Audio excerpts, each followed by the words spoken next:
Hello दोस्तों, नमस्कार। मैं आप लोग का हार्दिक अभिनंदन करता हूँ अपने trader by stock market YouTube channel में। चलिए शुरू करते हैं।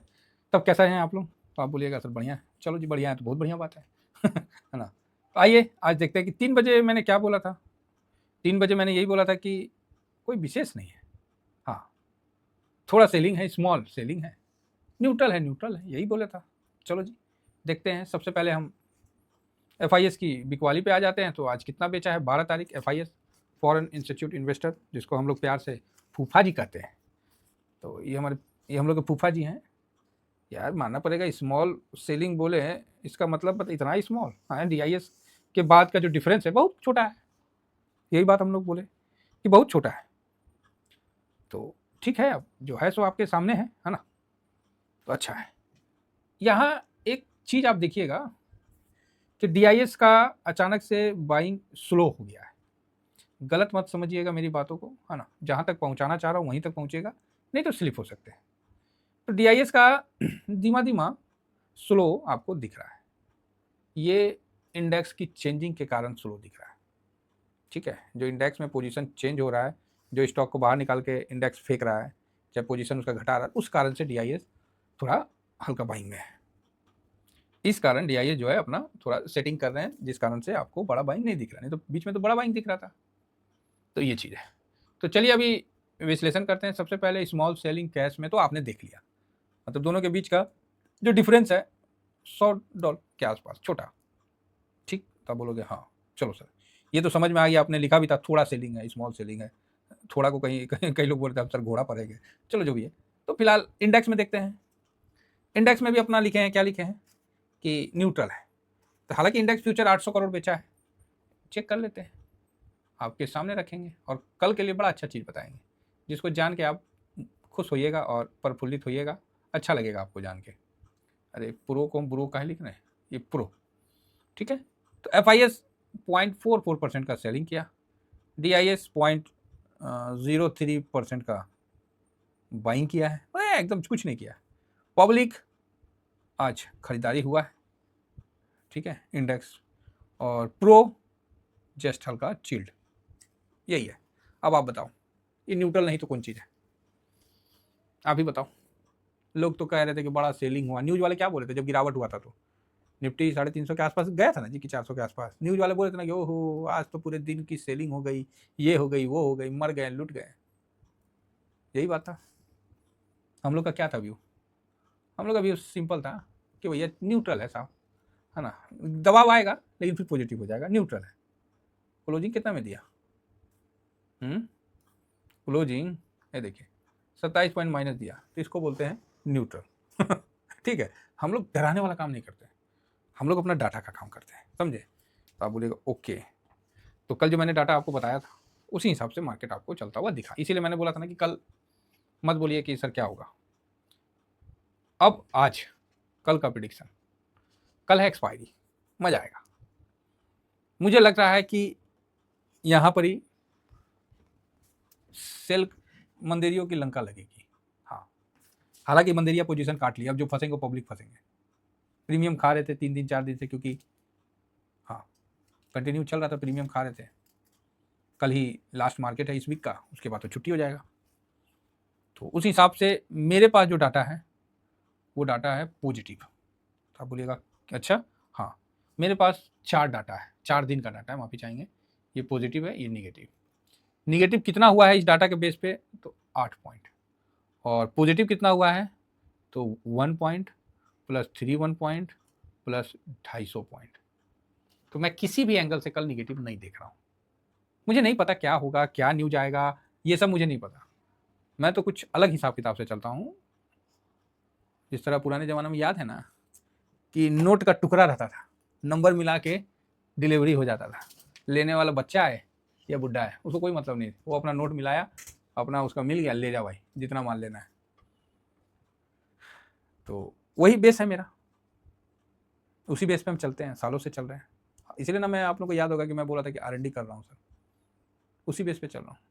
R&D चल ही रही है और उस बेस का मैं आपको झलक खाली दिखा के ये बता देता हूँ, ऐसा जब डाटा बना तो कल निगेटिव नहीं होगा, है ना? पॉजिटिव होने का ज़्यादा चांस बनता है, क्योंकि ऐसे डाटा में 3 बार पॉजिटिव हुआ। 4 दिन का है डाटा मेरे पास, तो 3 बार पॉजिटिव है, 1 दिन निगेटिव है। तो आप बोलोगे सर यहाँ बड़ा निगेटिव नहीं हो सकता है, तो नहीं होगा, क्योंकि डाटा का संरचना इस प्रकार का इशारा दे रहा है। अब कोई न्यूज आ गया तब तो बात अलग है, बाकी ठीक है। तो इसको हम लोग का जो क्लोजिंग है 22,470, तो इसको देखते हैं कि क्या चल रहा है। गिफ्ट निफ्टी सबसे पहले, गिफ्ट निफ्टी ने थोड़ा सा हौसला बढ़ाएगा कि हम लोग का पोजीशन सही है कि नहीं है। और मैं कभी भी, अच्छा चलो ठीक है, वहीं का है, थोड़ा सा ऊपर है। और आप लोग देखे होंगे कि मैं कुछ होने से पहले आपको बताता हूँ, बाद में बता के क्या फ़ायदा। जब चिड़िया चुग गई खेत तब कौन चीज़ बताएंगे। सिल्वर में बात किए थे, बताए भी थे, लेकिन वही है कि सिल्वर वॉलेटाइल है, थोड़ा ऊपर नीचे करके निकल ही लिया, है ना। वोटिंग भी करवाए ना, आप लोग के सामने वोटिंग करवाएं। ये देखिए, ऐसा नहीं है, आप लोग सब मेरे साथ हमेशा फुल सपोर्ट में रहते हैं। ये देखिए, क्या लगता है सिल्वर शॉर्ट टर्म में भागेगा? Please vote. 6 मतलब 650-700 आदमी के आसपास वोटिंग हुआ है, 1,000-1,500 आदमी देखा है, जिसमें 659 वोट दिया है। बाकी देख के आगे बढ़ गए होंगे, ध्यान नहीं दिए होंगे। 58% बोले कि हाँ, मैं खुद ही हाँ में था। 27 बोले ना, और 15 बोले पता नहीं। ये एक नंबर है भाई, पता ही रहा है किधर जाना है, तो डिसिप्लिन में रहो ना, बात खत्म है। डिसिप्लिन से बने रहिए, बात खत्म है। तो ये भी सही है। तो ये चीज़ था जो मैं आपको बता दिया, है ना। तो ठीक है, अब आगे देखते हैं होता क्या है। फिलहाल यहाँ पर सिल्वर भी देखिएगा तो मिजाज तो खुश हो ही जाएगा। 3369 सिल्वर 34 क्रॉस करने के लिए तैयार होता हुआ दिख गया है। ठीक है, अब स्टिमुलियस पैकेज चाइना में आया, डॉलर इंडेक्स ऑलरेडी गिरा हुआ है, तो ऐसा नहीं कि वो तो पहले गिर गया था तो भागना रहता तो भाग जाता। देखते हैं क्या होता है। टाइम वाइज एक्चुअली इसने करेक्शन दे दिया है, साल भर से इसी लेवल में था, तो एक बार अगर 102 और 108 की तरफ जाता है तो कोई गलत नहीं है। मेरा खुद का शॉर्ट स्विंग का पोजीशन नहीं है, जिसका स्विंग का है याद रखिएगा, पोजीशन में प्रॉफिट बुक करते निकलिएगा। ठीक है, यहाँ इमोशनल का कोई जगह नहीं है। लॉन्ग टर्म वाले हैं तो इमोशनल क्या, पूरा ही इमोशन के साथ रहिए। शॉर्ट टर्म वाले और स्विंग वाले अपना प्रॉफिट निकालते चलिएगा, ये बात ध्यान रखिएगा। ठीक है, चलिए फिलहाल आगे बढ़ते हैं। तो गोल्ड भी तेजी के साथ, और कल पोर्टफोलियो प्लस रहेगा, मार्केट डाउन रहे तभी पोर्टफोलियो हम लोग का प्लस रहेगा, ये कॉन्फिडेंस है। अब आगे देखते हैं होता क्या है। फिलहाल नेस्डेक अच्छा तेजी के साथ ऊपर आ गया है, जितना गिरावट था सब वी टाइप की रिकवरी के साथ 300 पॉइंट का तेजी नेस्डेक में हो लिया है, बहुत सुंदर। अब वहाँ पर इन्फ्लेशन डाटा कम आ गया है, तो भाई रेट कट के उम्मीद थोड़ा बढ़ गया होगा, और क्या, वहाँ का तो बाजार का पता ही नहीं चलता है कब क्या उम्मीद बढ़ा ले। तो भाई साहब इसने सारा अपना जो निगेटिव था उसको खत्म कर लिया। S&P 500 भी फुल टॉस पॉजिटिव हो चुका है, 1% के ऊपर का तेजी के साथ। रसल 2000 जो माइनस था वो भी प्लस हो चुका है, और फैंग इंडेक्स जो 1.5% प्लस था वो 3% प्लस चला गया। बहुत सुंदर। तो ये होता है डाटा के आने के बाद का एक्शन, है ना। तो इसीलिए नाम बोले, हम लोग का भी डाटा आया है तो हम लोग का भी कल अच्छा आपको एक्शन देखने को मिलना चाहिए, क्योंकि सिस्टम का डिमांड है भाई, करना पड़ेगा। ब्रेंड ठीक ठाक है, डॉलर 10 ईयर बॉन्ड जो था 4.2 से वो बढ़ के 4.3 की तरफ गया है, अच्छा है, 4.3 की तरफ गया है। अभी क्या है ना, कुछ पैसे ना यूरोप कंट्री में इन्वेस्ट होने लगे हैं। पहले एक थीम था कि चाइना जाएगा नहीं तो इंडिया आएगा, अब यूरोप कंट्री भी मतलब वहाँ भी खर्च इन्वेस्ट बढ़ गया। तो क्यों बढ़ गया है? क्योंकि अमेरिका ने जिस तरह बोल दिया ना कि भैया तुम भाड़ में जाओ, अपना ठेका अपना लो, मैं ना तुम्हें कोई हथियार दूंगा ना बम बम दूंगा, जो लेना खरीद के ले जाओ या लोन ले जाओ, मैं तुम्हारे चक्कर में अपनी फौज नहीं मारूंगा चाहे मरवाऊंगा। तो ये बात जो है ना पूरे रूस को ना, पूरे रूस बोलते पूरे यूरोप को ना लग गया। अब यूरोपीय संघ बोलते हैं कि अमेरिका तो भाई साहब वो तो निकल लिया साइड, अब हम बीच में फंस गए। जैसे जहाज से ले जाइए किसी आदमी को, है ना, जहाज से ले जाइए किसी आदमी को और उसको बोलिए ऐसा करो तुम लोग पानी में नहा लो, तो जो समझदार होगा वो लाइफ जैकेट लेके पानी में उतरेगा, और जो सोचेगा हम बाहुबली हैं वो ऐसी कूद जाएगा। उसके बाद क्या करिए, बोट घुमाइए और चल दीजिए, चिल्लाने दीजिए उनको। सेम कंडीशन अमेरिका का है। रसिया मौत बन के खड़ा है यूक्रेन पे, यूक्रेन का तो भाई साहब हो गया, यूक्रेन तो खत्म। अब तो यूक्रेन क्या रहा, 20% रसिया ले लिया, बाकी जो बचा उसको बम से उड़ा दिया, आदमी पलायन करिए गए। बचा कौन? जेलेंस्की जैसे 2-4 नेता रह गए होंगे, वो भी छुपे छुपे घूम रहे हैं। अमेरिका बोला कि भाई इतना पैसा लिया है, मिलियन सब जो लिया है, तो हमको माइन हड़प लेगा और बोलेगा कि यही माइन का कमाई से फिर हम तुम्हारा कंस्ट्रक्शन करेंगे। हो गया, यूक्रेन तो बर्बाद हो गया, खत्म हो गया। इसीलिए ना बोले कि 2 हाथी की लड़ाई में हाथी को कुछ हो ना हो, खामखा घास जो है ना वो बेचारा दब जाता है। अमेरिका का काम है कि कोई ना कोई उसकाते रहिए यूक्रेन को, जैसे कोई जेलेंस्की जैसा को कि तुम यूनानी हो, तुम यूक्रेनियन हो, तुम आखिरी यूक्रेनियन तक लड़ाई करके पूरे यूरोप की रक्षा करोगे। मिट्टी मलित कर दिया बेचारे, खामखा यूक्रेन उनके चक्कर में फंस के लंका लगा दी।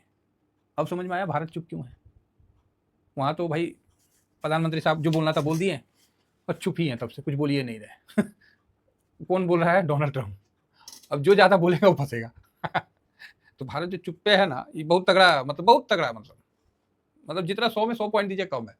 राजनीति की भाषा में चुप है, बहुत बढ़िया है। चलिए आगे बढ़ा जाए, नहीं तो फिर बात कहीं और निकल जाता है। लेट भी हो गया है, तो ठीक-ठाक है, सब बढ़िया है। यूएस मार्केट सब बम-बम है, तो कल हमारे मार्केट में भी अगर 200-300 पॉइंट का तेज़ी बने तो खराब नहीं है। 800 700-800 के ऊपर जाके बंद हो तो ठीक है, हमारा भी मार्केट। तो कुल मिला के चलिए मार्केट बढ़िया, कल अच्छा तेज़ी बनने का तो उम्मीद है। इतना ही कहकर अपनी वाणी को विराम देता हूँ। Thank you very much. जय हिंद, जय भारत।